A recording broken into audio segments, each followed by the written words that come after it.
Donc on ouvre, on va commencer par l'image de la madame. Voilà, touche F, je passe plein écran. Et donc, comme on avait fait sur l'arbre, on va aller regarder dans la palette des couches, dans quelle couche les cheveux se détachent le mieux de leur fond. Donc, menu fenêtre, couche.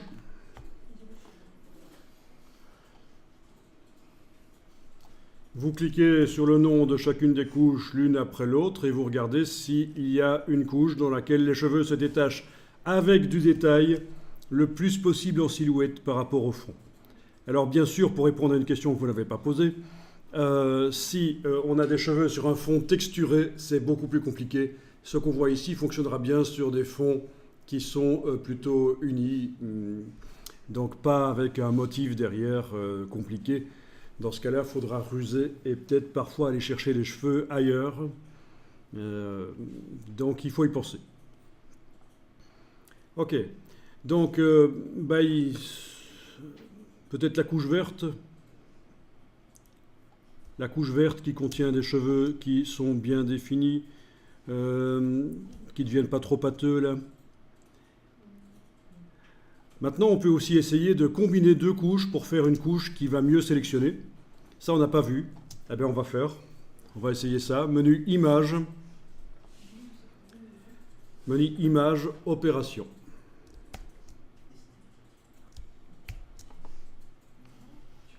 Donc, vous avez la case aperçue qui est cochée dans le menu Images, Opération.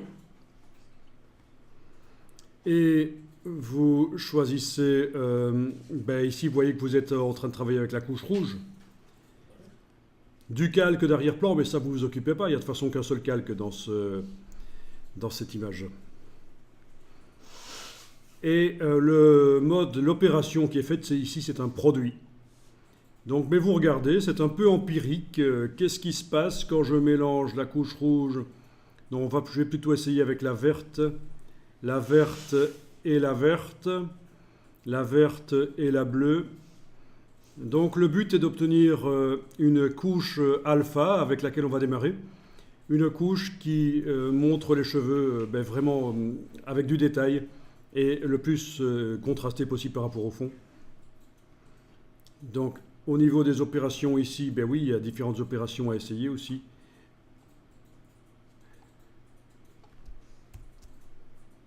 Ok, éclaircir, oui. Ce serait plutôt assombrir qu'il faudrait, donc obscurcir. Dites-moi si vous trouvez un résultat qui est génial. En faisant inverser, on a un effet négatif. Oui, mais ça ne nous aide pas vraiment dans ce cas-ci. Incrustation, ça paraît bien? Ah oui, c'est pas mal, incrustation. Il faut voir si ça n'élargit pas trop et devenir trop pâteux, mais non, c'est vrai que ça a l'air pas mal. Lumière vive aussi, ça. Lumière vive aussi? Ah non, ça c'est beaucoup trop... Enfin, en tout cas, avec la couche bleue. Avec la couche bleue, j'essaye avec la couche verte. Non, ça c'est beaucoup trop contrasté, ça va être pourri comme résultat. Bon, donc, voilà, c'est à tester... Bon, maintenant, il y a un truc qui pourrait être fait. On pourrait mettre au point un script qui va vous générer tout seul plein de variantes et vous pourrez tester ce que ça donne. Ça, je vais noter qu'on va faire ça, un script qui va vous proposer, plutôt que pour chaque image comme ça à tester, on utilisera un script à la fin. Alors moi ici, je vais faire bleu incrustation, parce que ça a l'air pas mal en effet, au niveau des résultats. On garde de la finesse dans les cheveux et pourtant ça s'assombrit. Je clique sur OK et voilà la couche alpha 1 qui est là. Alors voilà, on a notre couche alpha, on va tester pour voir. C'est là que vous dites qu'elle ressemble à un Mérou? Enfin. Bon, donc je vais observer le visage, on s'en occupe pas parce que de toute façon il est au centre de ce qu'on va sélectionner, donc il ne pose pas de problème dans ce cas-ci.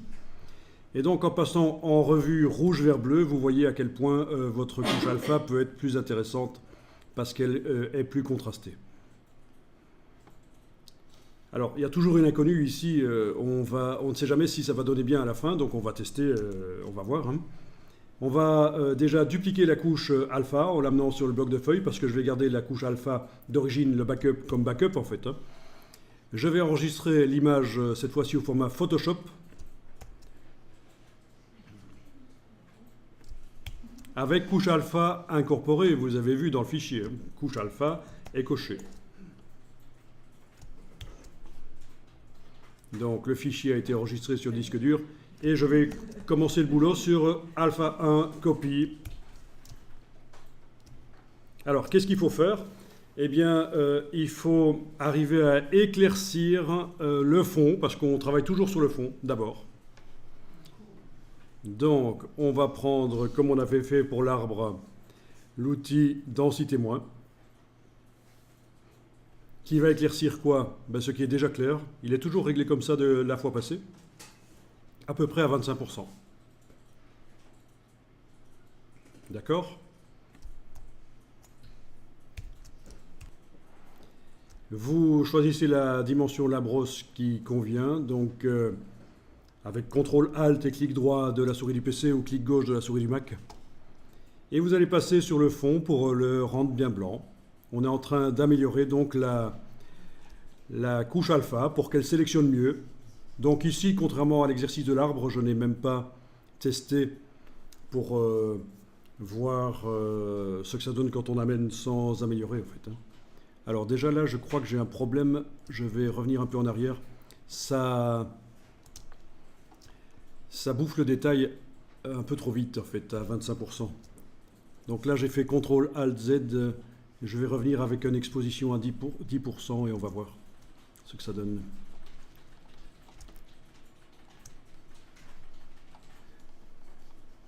Ça va pas être évident de garder tout le détail des cheveux, mais bon, on va essayer. Mais je pense qu'avec une exposition à 10%, ça marche quand même mieux. Parce que tout le détail partait très vite.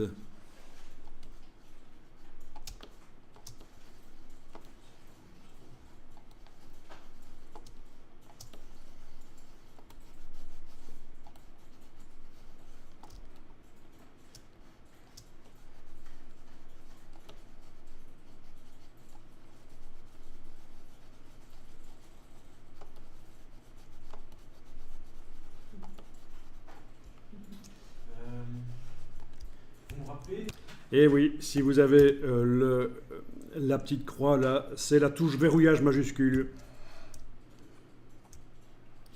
Ok.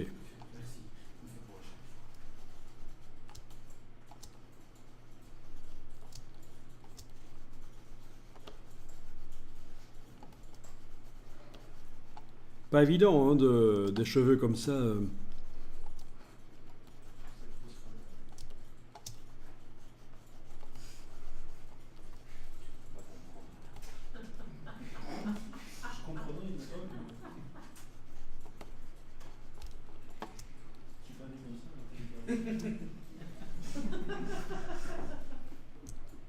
Quoi, tu n'es pas né chauve?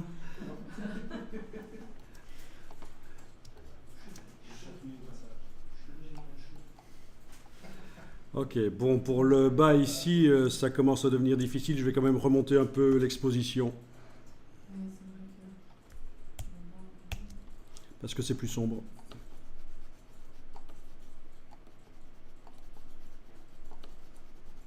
Voilà.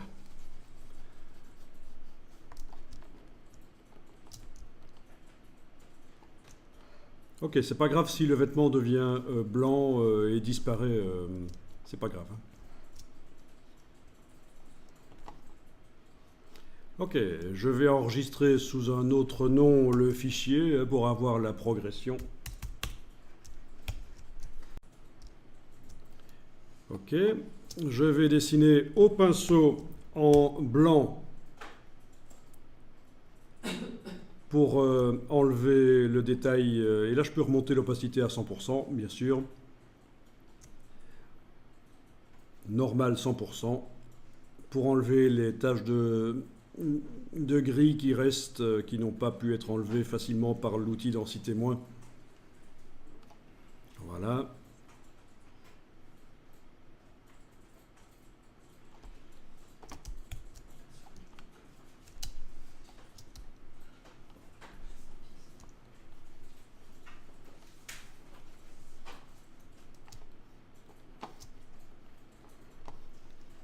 Voilà. Tiens, il y a encore un peu de gris là-bas. Je vais revenir avec l'outil densité moins en 10% parce que sinon ça va être trop fort. À peu près. Je sens qu'il y a encore un peu de gris là-bas.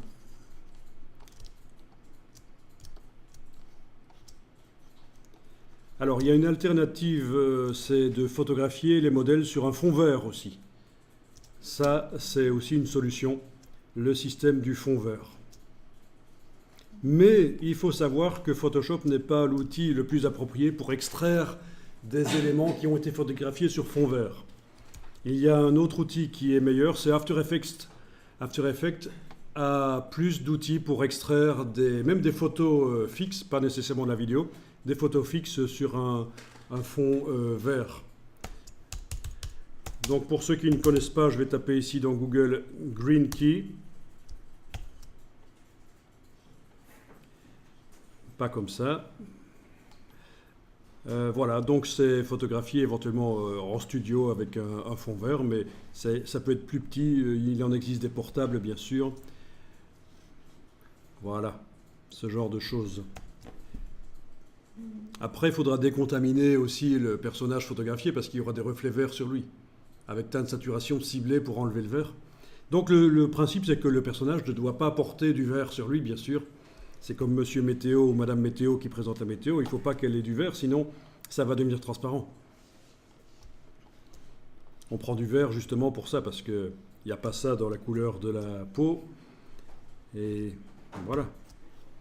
Donc les fonds verts, dites-vous bien, ça marche dans Photoshop, on peut extraire des choses qui ont été photographiées sur fond vert, mais ça marche mieux dans After Effects. Ok.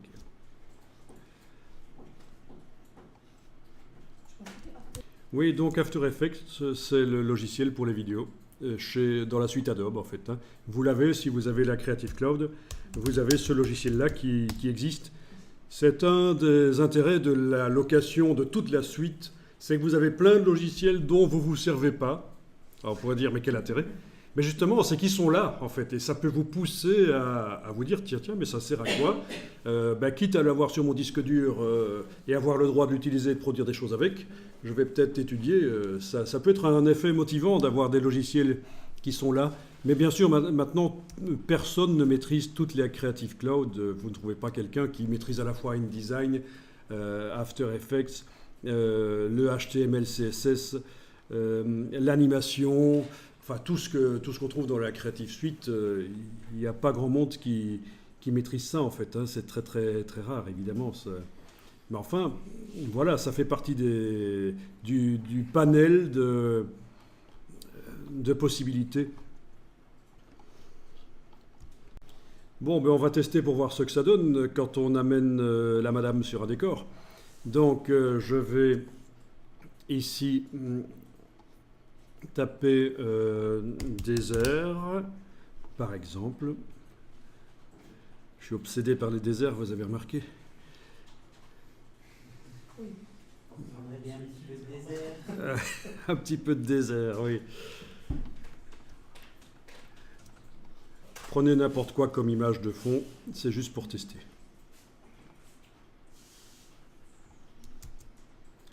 On va déjà tester en amenant la madame comme ça dans un désert pour voir les cheveux, à quoi ça ressemble.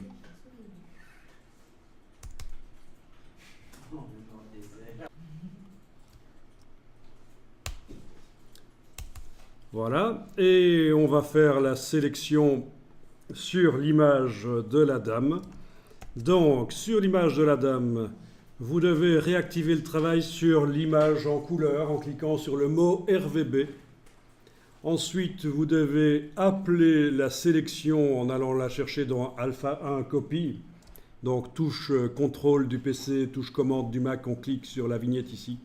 Et la sélection arrive. Et donc, les parties les plus claires ont généré la sélection.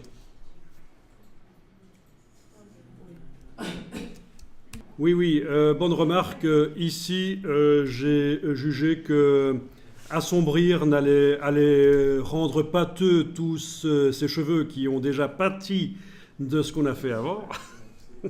Et donc, non, je n'ai pas fait densité plus ici.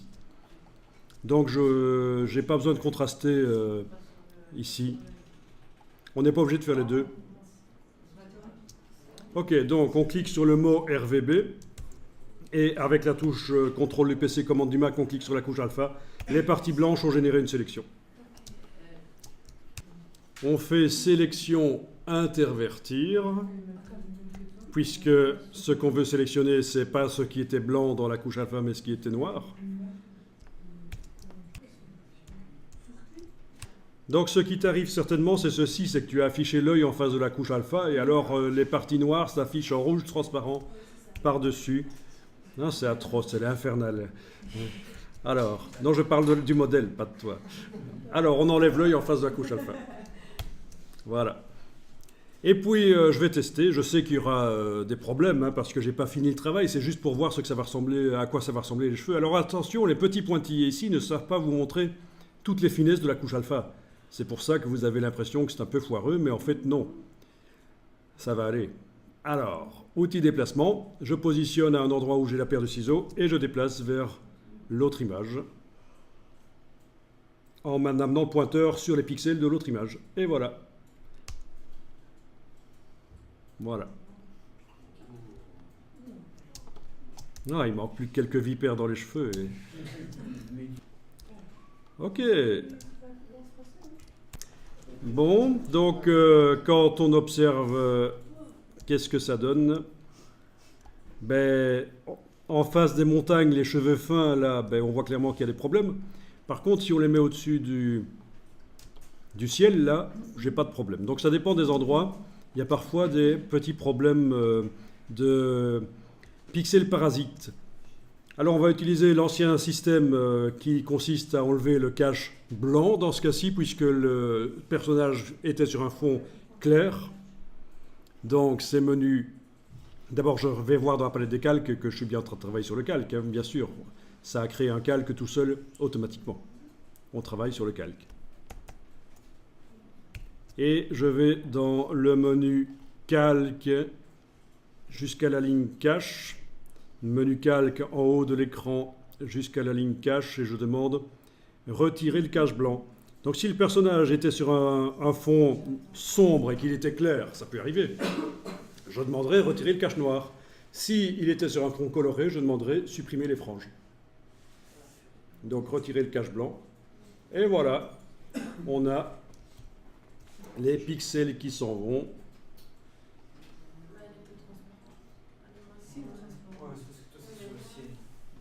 Voilà. Bon, c'est pas mal déjà d'arriver à faire ça, hein.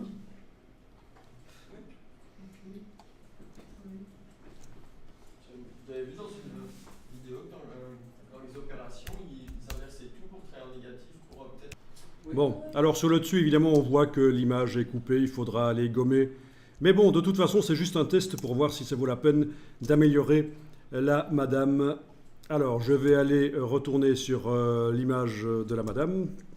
Contrôle tabulation pour passer à l'autre image. Je vais désélectionner, évidemment. Oui, parce que si je vais indiquer que je travaille sur la couche alpha et que je ne désélectionne pas, ben je ne peux pas accéder à tous les pixels de la couche alpha. Donc, il faut absolument désélectionner, bien sûr. Voilà. Et là, je suis censé améliorer les choses, mais je vais peut-être dupliquer la couche. Soyons prudents. Je duplique la couche. Voilà. Alpha 1, copie 2. Et là-dedans, je vais aller dessiner au pinceau en noir. On pourrait aussi assombrir avec l'outil densité plus, ça pourrait marcher aussi. Je dessine sur les reflets qui sont sur les cheveux, parce qu'ils font des trous en fait dans la sélection. Oui, c'est vrai que quand on s'approche du bord, là, il faudrait peut-être y aller avec l'outil densité plus pour assombrir, sans toucher aux parties sombres, hein, parce que vous voyez ce qui se passe, hein, là, si j'y vais au pinceau, bien sûr, ça déborde sur le blanc, tandis que si je prends l'autre outil, densité plus,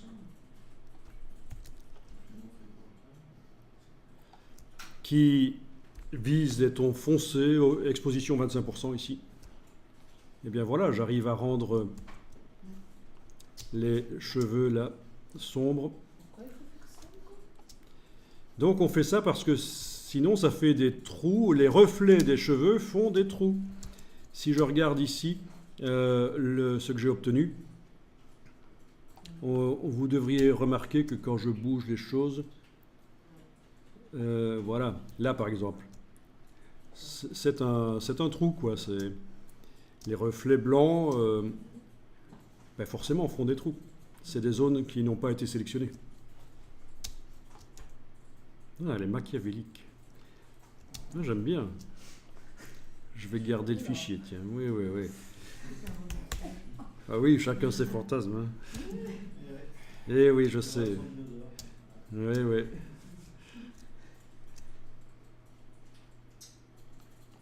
Ok.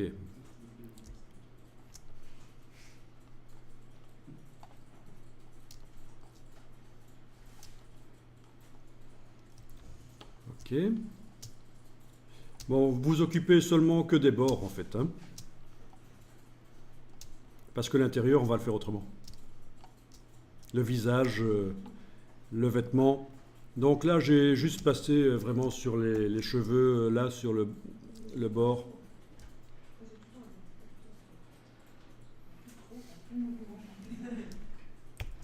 Ok. N'oubliez pas d'enregistrer le fichier de temps en temps. Bon, alors ici, pour le personnage, pour ce qui est du reste du personnage, je vais créer une couche alpha. Donc c'est une méthode qui va fonctionner à chaque fois. On a fait une première couche alpha qui sélectionne uniquement la partie vaporeuse là. Hein, et on va créer une seconde couche alpha en cliquant sur le bloc de feuilles directement dans la palette des couches. Voilà. Alors, cette couche alpha, évidemment, on va l'afficher par transparence au-dessus de l'image. Donc vous devez cliquer sur la petite case vide en face de RVB. Comme ça, vous avez la couche alpha ici, remplie de noir, qui s'affiche par-dessus l'image. C'est comme un quick mask, sauf que ce n'en est pas un, c'est permanent une couche alpha comme ça. Alors qu'un quick mask, c'est temporaire. C'est juste quand on appuie sur l'icône là qu'il y a temporairement une couche alpha quick mask. Et dès qu'on sort de là, elle n'y est plus. Donc c'est une couche alpha permanente et c'est comme un quick mask, on peut double-cliquer sur elle et changer la couleur si on veut. La manière dont les pixels s'affichent. Voilà. Ça dépend de l'image derrière, évidemment. Ok. Voilà. Et alors, on va dessiner au pinceau en blanc. Là, vous voyez clairement la forme du vêtement. Bon, ben, on peut la dessiner manuellement. C'est vrai que on aurait pu aussi automatiquement le faire, mais voilà. Au pinceau en blanc, je dessine comme ça la forme du vêtement. Vous voyez que je laisse le bord dans la zone bleue transparente dans mon cas. Je ne déborde pas trop.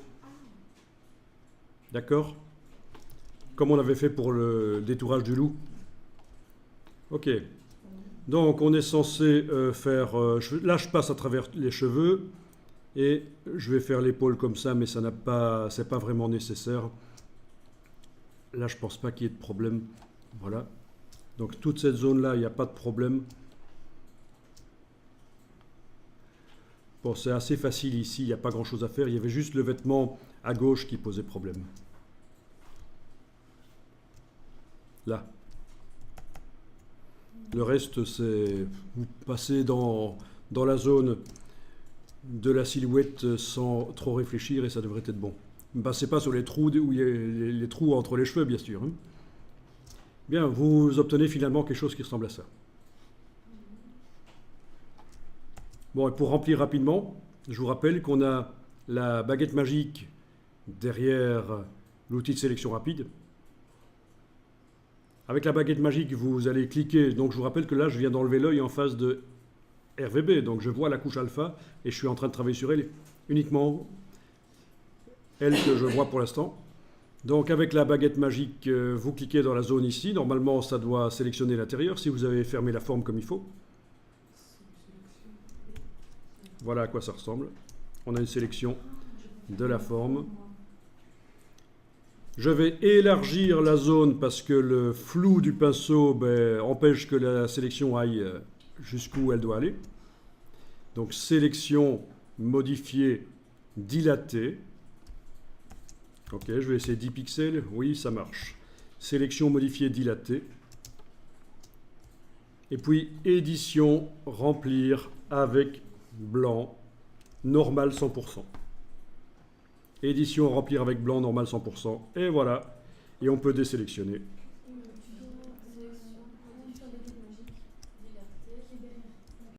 Alors voilà, on a une couche alpha qui sélectionne l'intérieur du personnage et une couche alpha qui sélectionne l'extérieur.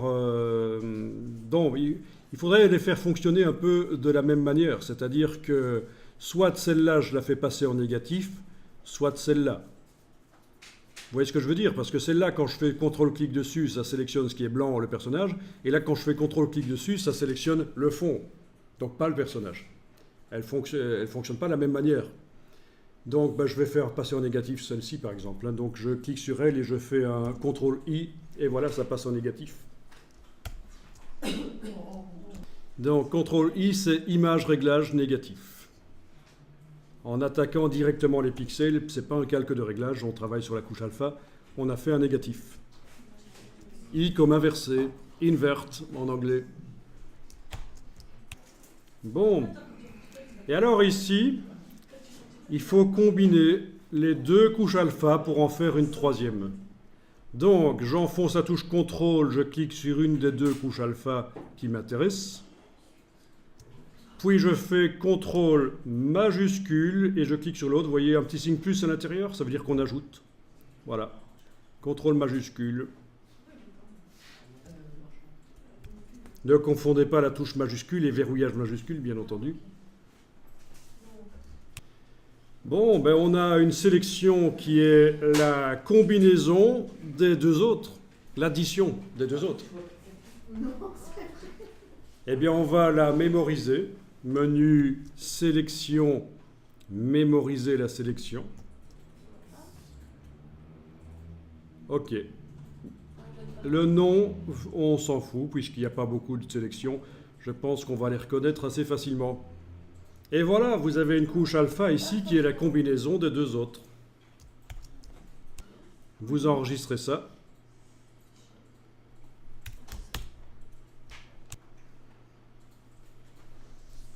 Et bon, on l'a enregistrée, c'est surtout pour pouvoir la récupérer facilement, mais elle est toujours active sur l'image. Donc il n'y a pas besoin de faire CTRL-clic là. Elle est toujours active. Donc, on clique sur le mot RVB pour réactiver le travail sur l'image couleur. Et vous allez pouvoir transporter ça vers l'image du désert. Et voilà.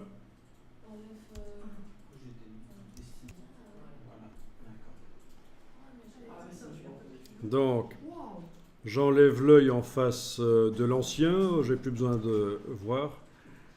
Et je travaille sur le nouveau qui contient tout ce qu'il faut. D'accord? Donc, sur l'autre image, faites bien attention. La situation, quand vous transportez, c'est bien les couches RVB qui sont activées.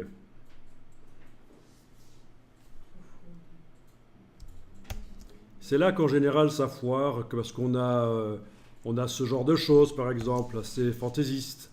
On travaille sur la couche alpha, mais on ne la regarde pas. On regarde RGB, mais on ne travaille pas dessus. Et quand on essaye de transporter vers l'autre image, il y a des messages bizarres.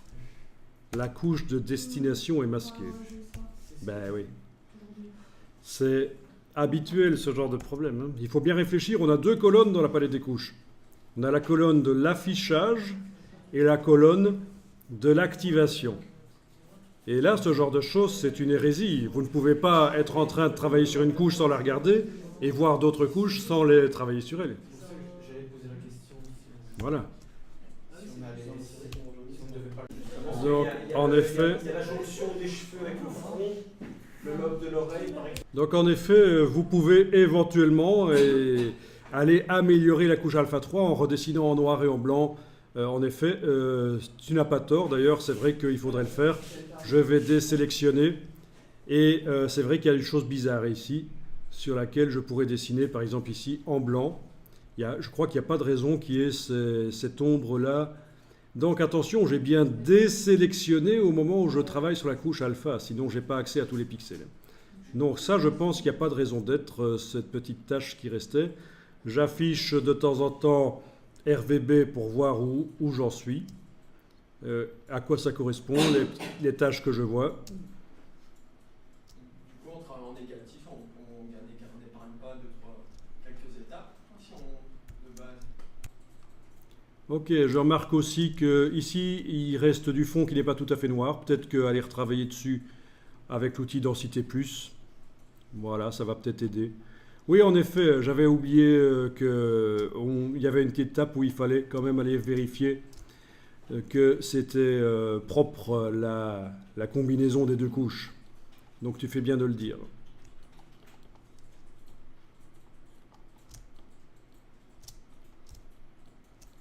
Ok, donc je recommence le boulot.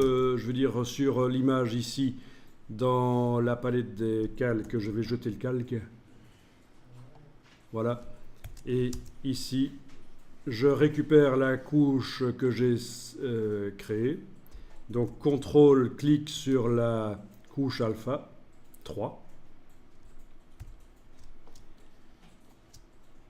Et je vais déplacer vers l'image du désert avec l'outil de déplacement de pixels. Et voilà.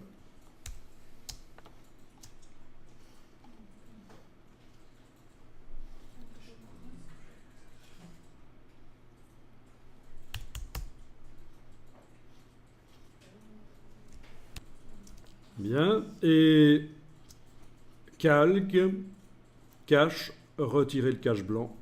Et voilà.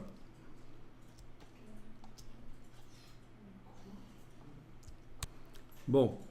Ceci dit, vous pourriez aussi essayer de déplacer avec un masque de fusion. Bon, je vais essayer. Ben, c'est ce qu'on a fait hier, en fait. Hein. Si vous vous souvenez, au moment où on avait la sélection, on avait aussi testé l'amélioration du masque. L'autre manière de faire, avant d'amener la madame vers le désert, je vais transformer la sélection en masque de fusion en faisant calque, masque de fusion, faire apparaître la sélection. Et voilà. Et puis, je vais la transporter vers le désert.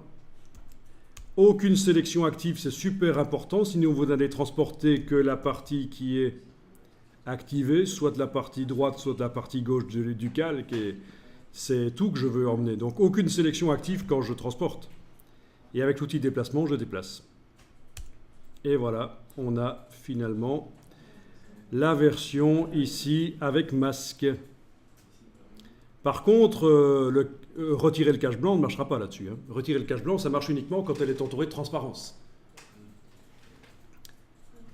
C'est deux méthodes différentes. Donc ici, je vais tester dans la palette des calques. J'ai donc la madame à gauche qui a son masque de fusion. Je double-clique sur le masque de fusion. Là-dedans, dans le panneau propriétés, je vais aller dans sélectionner et masquer. Voilà. Ça vous rappelle quelque chose, ça? On avait vu ça hein, pour l'arbre.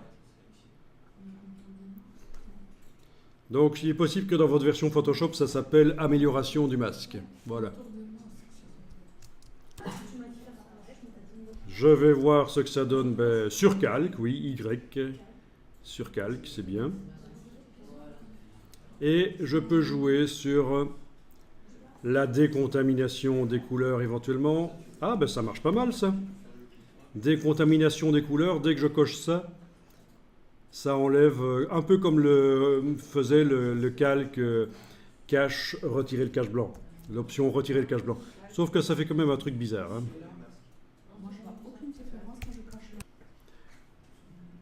Sinon, on peut tester le reste. Hein. décalage du contour.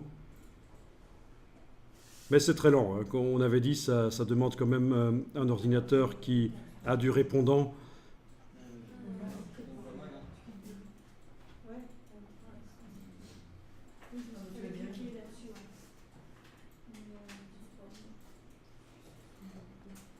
Non, mais finalement, je pense que la première version sans le masque me donnera un meilleur résultat, non?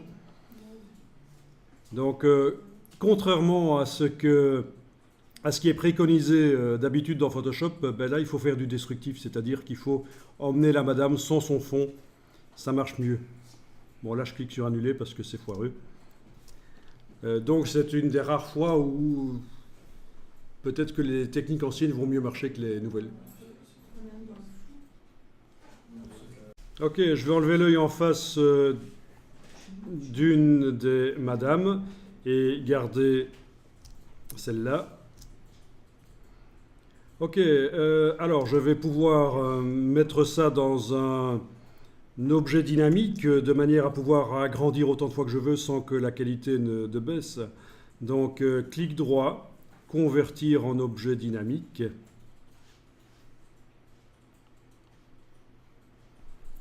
Ensuite, CTRL-T et poignée du coin et je peux agrandir. Voilà. Ça fait une belle publicité pour un parfum. Ah, le parfum vent du désert. Odeur de pet dromadaire. Oui, ça c'est la publicité mensongère, mais c'est du vent du désert, quoi. Alors, on va changer les yeux de la couleur des yeux de la madame. Bon, on va tester, parce que je n'ai pas encore testé ça ici, mais on va tester ça par...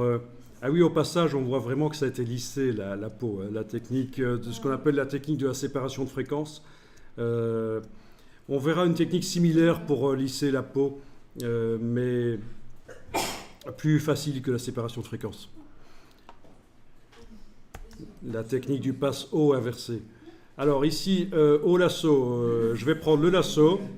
Le lasso va créer des sélections avec un contour net, donc le contour progressif est mis sur 0.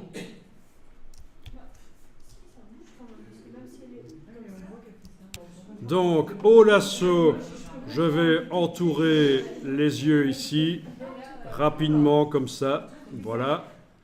Et puis avec la touche majuscule, j'ai un petit signe plus à côté du lasso, j'entoure l'autre œil. Voilà.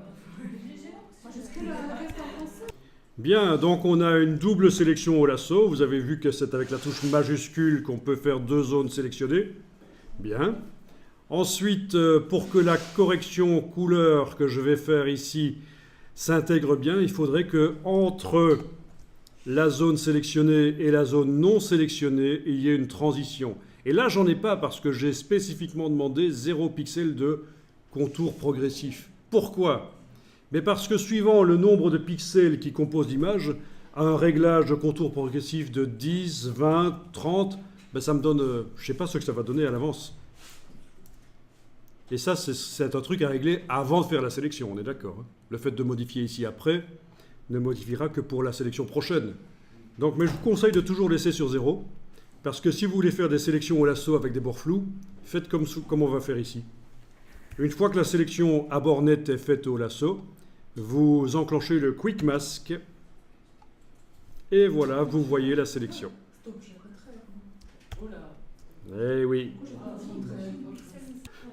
Alors, oui, pourquoi est-ce que tu avais les yeux rouges et le reste qui n'était pas? Ben parce que tu avais été certainement chipoté ici. Là, je double-clique sur le Quick Mask. Je vous ai dit, il faut toujours garder utilisation des couleurs zone masquée. Si vous commencez à chipoter là, ça ne va pas aller, vous n'allez pas comprendre ce qui va vous arriver. Donc, eh oui. Ah, elle me rappelle quelqu'un. DiCaprio. Non? Avec ses lunettes rouges. Bon, c'est pas grave. Zone masquée, ok. Voilà, ça c'est mieux. Bon, le Quick Mask est enclenché et dans la palette des couches, j'ai même pas besoin d'aller voir, mais je peux quand même aller regarder. Dans la palette des couches, je suis donc en train de travailler sur le masque. Et là, je vais pouvoir mettre un flou, filtre, atténuation. Non, ça s'appelle flou maintenant, filtre flou, flou gaussien. Et donc, vous mettez le flou sur la sélection. Vous créez la zone de transition entre ce qui sera complètement sélectionné et ce qui ne sera pas du tout. Vous le créez en regardant, en voyant, en visualisant le flou que vous créez. C'est mieux que de régler le flou du lasso avant de faire la sélection, parce que comme je vous dis, hein, en fonction du nombre de pixels de l'image, vous ne savez pas ce que vous faites. Tandis que là, vous voyez que le flou que vous créez. OK. Une fois que c'est fait, vous sortez du Quick Mask. Et voilà. Donc, faites pas complètement flou. Il faut que le centre ici ne soit pas contaminé par du rouge, évidemment. Si vous mettez 120 pixels de flou, vous allez avoir une sélection... oui, il va même arriver ceci. En sortant de là, il va vous dire qu'il n'y a pas de possibilité d'afficher les pointillés. Ouais, ça, c'est pas bon, ça. Ah, il a quand même fait, ok. Mais là, je vais en arrière. Hein. Voilà. Donc, ce qu'il faut, c'est pas trop flou, bien sûr. Juste une transition. Vous êtes en train de travailler sur la transition entre ce qui sera sélectionné et ce qui ne le sera pas. Et on va maintenant mettre un calque de réglage de type teinte saturation. Menu calque. Nouveau calque de réglage de type teinte saturation. Et la sélection qui est actuellement active sur l'image va devenir le masque de fusion du réglage. Ben oui, elle disparaît de l'image, la sélection, elle est devenue le masque de fusion du réglage. On a ajouté un calque de réglage de type teinte saturation. Ah oui, de maquillage virtuel dans Photoshop, c'est un genre. Il y a des gens qui font ça par passion, c'est leur hobby. Ils font des tatouages virtuels, du maquillage virtuel dans Photoshop. C'est un hobby. Voilà, c'est un hobby. Il y a des gens qui aiment bien ça et ça peut servir à faire des projets de maquillage aussi. Hein. Plutôt que de faire tout en vrai, vous pouvez faire des simulations dans Photoshop. Oui, toi, par exemple, pour ton maquillage, tu pourrais proposer plein de maquillages que tu n'as jamais fait, mais que tu serais capable de faire. Des centaines de possibilités. Voilà, dans Photoshop. Maquillage virtuel, il suffit d'aller voir ça sur Google. Alors, je vais essayer ici. Photoshop Virtual Makeup. Voilà. Et qu'est-ce qu'on a comme exemple ici? Bon, on n'a pas de bons exemples ici, malheureusement. Peut-être passer... Bon, faites une recherche là-dessus dans Google, Virtual Makeup Photoshop, et vous allez tomber sur plein de gens que ça passionne. Voilà, du maquillage virtuel dans Photoshop.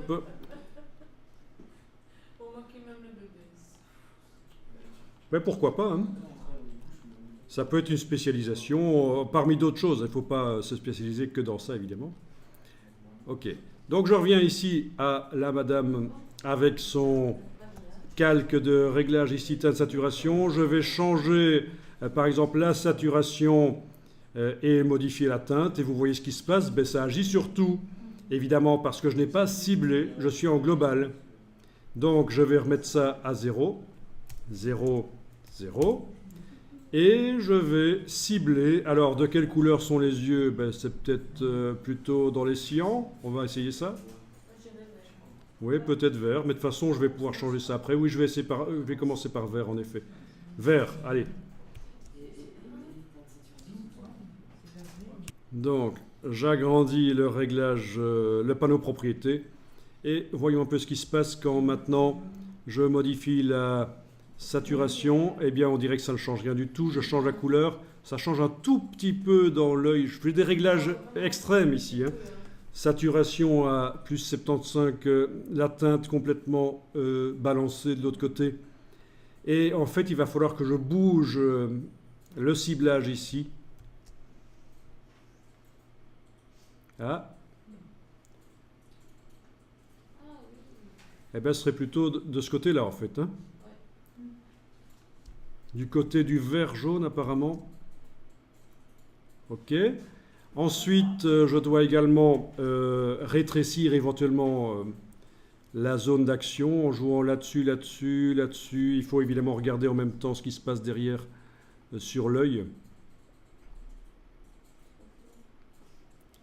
Et donc voilà, sans avoir dû faire une sélection super propre, on arrive à cibler la couleur. Bon, ça déborde un peu sur le blanc de l'œil, c'est pas grave, je vais faire autrement. Mais bon, ici c'est un réglage très fort en fait, hein, que j'ai demandé.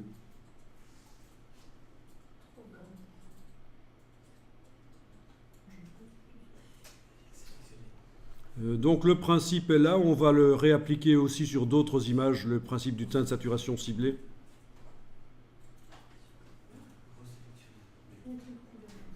Voilà. Donc vous voyez que je peux choisir la couleur que je veux pour les yeux en balançant maintenant sur la roue chromatique le curseur teinte.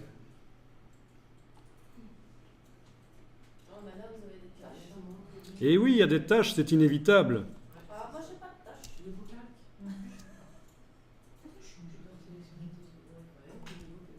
Bon, ben pour les petites taches qui débordent, c'est tout à fait normal. Sur le masque du réglage ici, je dessine en noir au pinceau, rapidement. Voilà, sur les petites taches, et voilà, ça n'agit plus à cet endroit-là. Donc c'est ça l'intérêt de la technique, c'est qu'il y a quand même une part d'automatisme pour arriver à changer la couleur, quoi. On cible, mais il faut quand même retoucher un peu. Et là, je vous montre avec la touche Alt, en cliquant sur le masque, je vous montre à quoi ressemble le masque du réglage teinte saturation. D'accord? Touche Alt pour l'afficher en grand, on avait déjà dit ça. Ok, souvenez-vous que quand vous revenez dans le réglage teinte saturation, que vous obtenez en cliquant sur la partie gauche du calque, il faut retourner dans pas écran global, il faut retourner là où on était pour retrouver nos curseurs. Voilà. Amusant ça, hein? Donc on peut changer les couleurs.